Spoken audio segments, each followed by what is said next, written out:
దేవునికి స్తోత్రం. మీకందరికీ నా నిండు వందనాలు.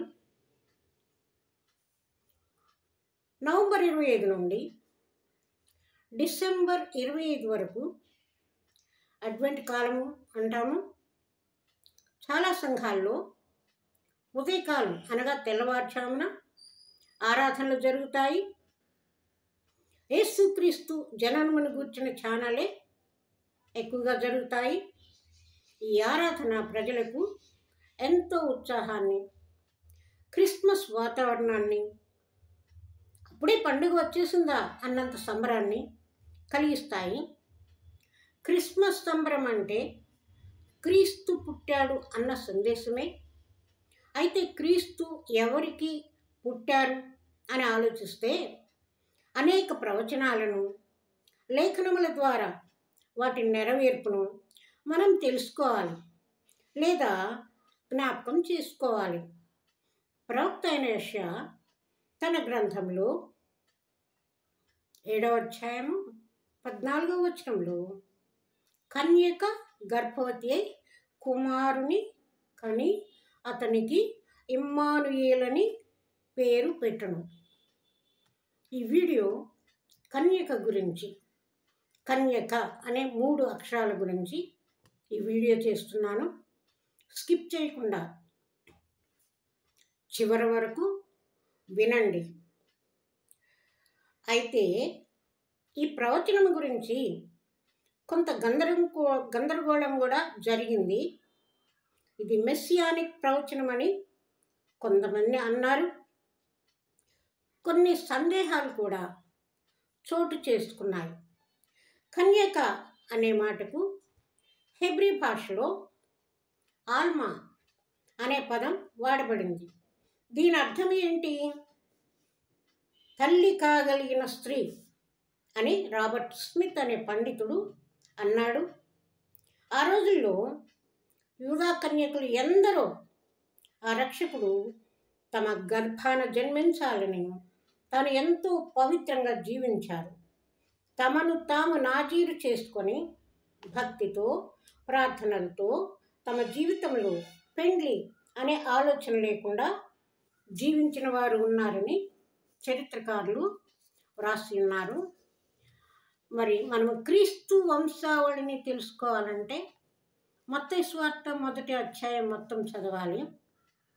అయితే మత్తయి సువార్త 1వ అధ్యాయం 21వ వచనంలో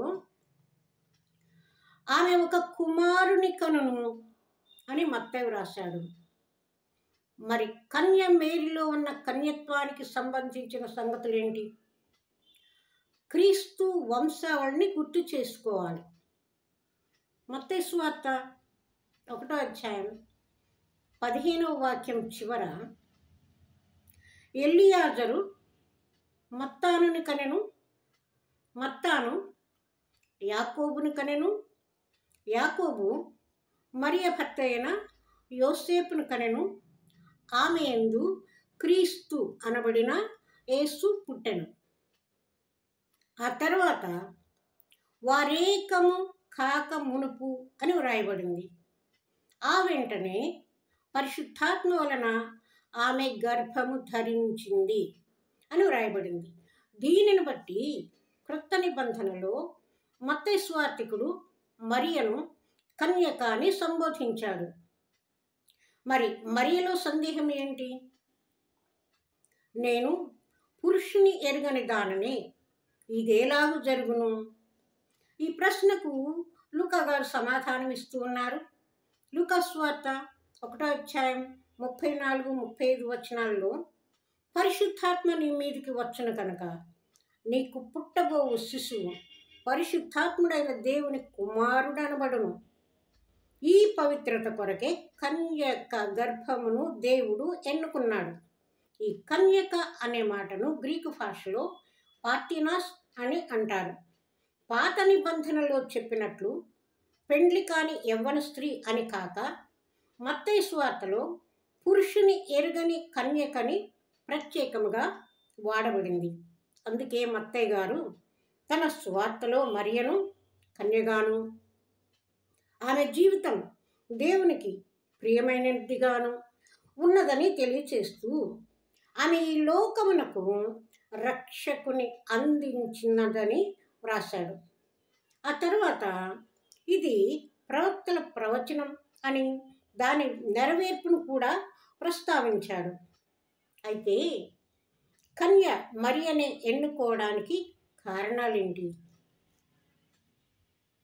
మరియ విధేయత కలది, భక్తి విశ్వాసాలు కలది, ఆధ్యాత్మిక దృష్టి కలది.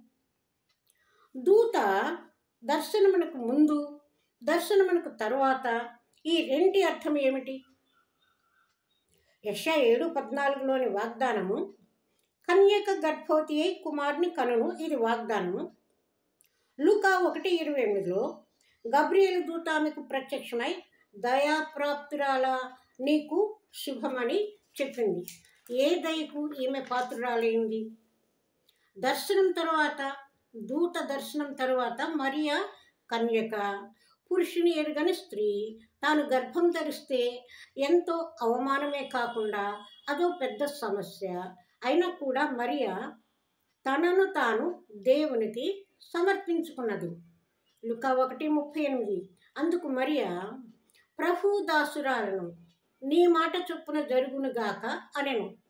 హిబ్రూలో ఈ మాట ఫియట్ అంటే ఈ మాట చాలా బలమైన మాట.